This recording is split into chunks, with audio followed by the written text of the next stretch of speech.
Hello guys! What's up once again? Sa muli ang Sausawerang Pobre. So ito tayo ngayon makikisawsaw sa muli dahil hindi pa rin natatapos ang usaping Beyonce, no? So nagsimula dun sa tulpuhan, so hanggang hindi pa rin syempre natatapos yung ating mga galit, no? Sa mga nangyari at pangyayari.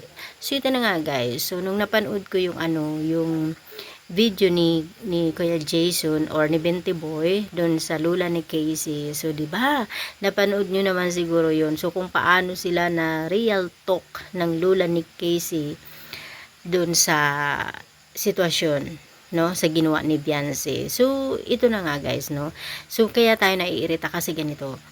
Samantalang yung lula ni Casey, kung tutuusin, sila sa ganong bagay lang na naitulong, napaka na nila, kumbaga napaka blessed na nila, no, kumbaga ganun nila i-appreciate, ganun nila tinatanaw na utang na loob yung tulong ni Kuya Bal, sa ganong klaseng tulong lang na natanggap.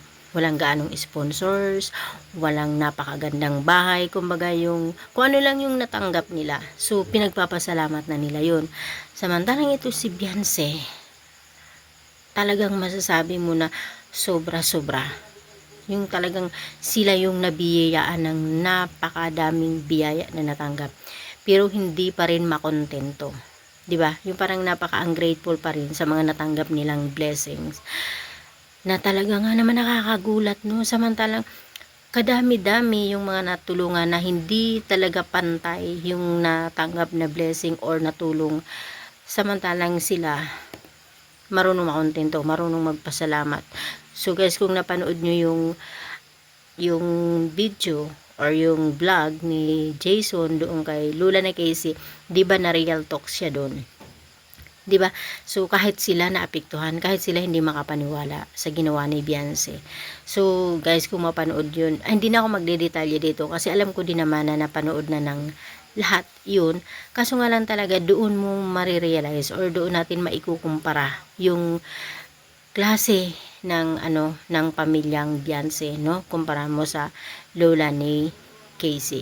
So doon nga ako nakapag-isip na grabe talaga, no, yung pag-ugali talaga nila is pagkukunwari. Kasi nung mga panahon, alam mo, sa totoo lang, nanggigigil ako ngayon, nanggigigil ako pag naiisip ko yung style ni Beyonce na parang kabulukan, no. So natatandaan ko yung mga panahon na yun na di pa pumunta sila doon sa bahay ni Edo, na parang feeling natin ganun talaga siya ka no, yung ka Maria Clara, no, di ba, yung akala natin totoong-totoo yung pinapakita na yung paghuhugas ng pinggan, yung parang hindi niya matanggap sa sarili niya na isi-serve lang sila ng nanay ni Beyonce. Alam mo ngayon, noon na-appreciate ko yun na ginagawa niya, na talagang feeling natin napaka-deserve ni, ibig sabihin napakaswerte ni Edo, no, 'di ba? Parang talagang inaano natin si Edo na maging sila na parang perfect match, no. Diba, parang ang galing-galing ni ang galing-galing ni Beyonce.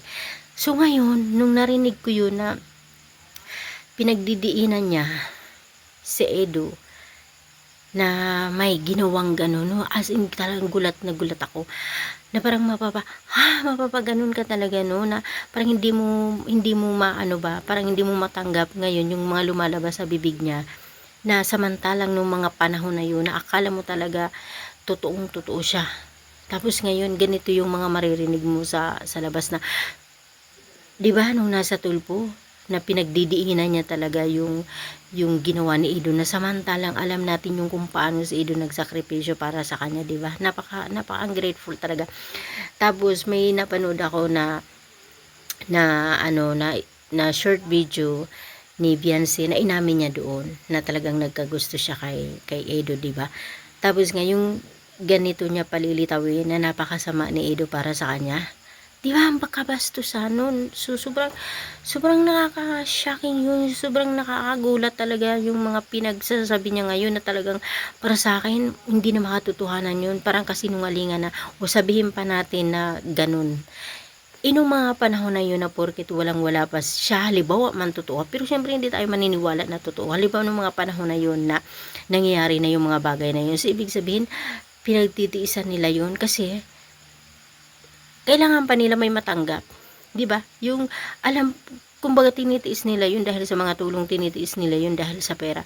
Kasi kung may katotohanan yun, dapat nagreklamo na nung mga panahon na yun. Kundi ngayon pare-parehas sila mga walang kwenta kasi katulad niyan kay Dr. Love. Tapos kay Redsen, 'di ba? Nagpapatunay na may ganun, na may something na nangyari ng ganun. Bakit nung mga panahon na yun hindi sila nagrereklamo? Tinatanggap nila yun kasi bakit? Views. Tapos sinabihan si nakakatanggap ng tulong. So okay lang yun. Tapos ngayon porket ayan na, may mga nagpapalakas na ng loob sa kanila. So, ganun na lang nila ngayon bastusin si Ido. Ganun na lang nila ngayon bastusin yung mga kalingap. Diba? So, napaka-unfair nun. Kaya nung napanood ko yung yung real talk ng mama ni Casey, no? Diba? Talagang dun mo mapapatunayan na ungrateful sila. Wala silang kwenta. Tapos nung napanood ko din yung video kay Vina Morales, 'di ba?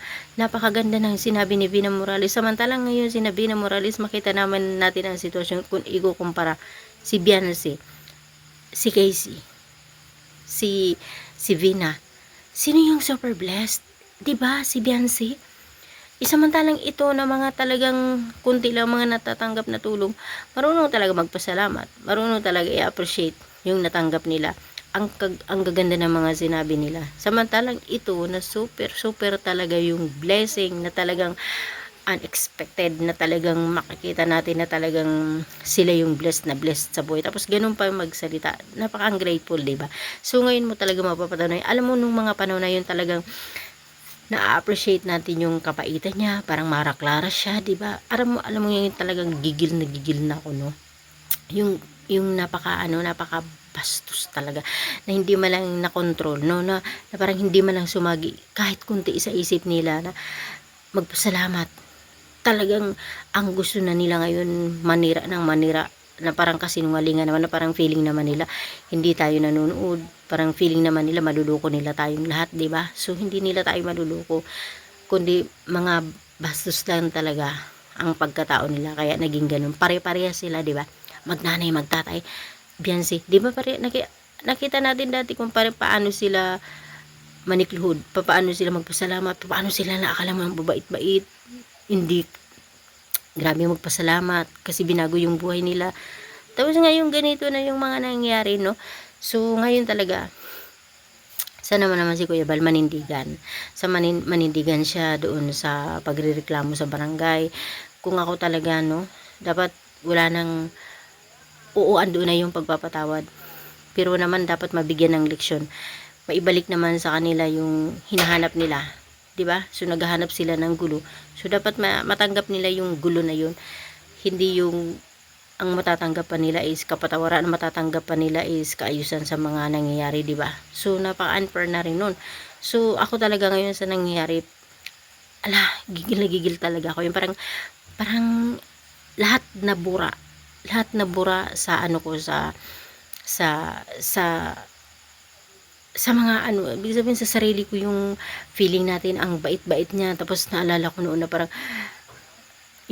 talaga siya, yung parang Pilipina, di ba? Yung mga nature ng mga Pilipina na pag pumupunta tayo sa ibang bahay na parang ayaw mo na magpasilbi, yung parang gano'n ang style, no? Pero ngayon sabi ko, kabulukan na lang lahat yun.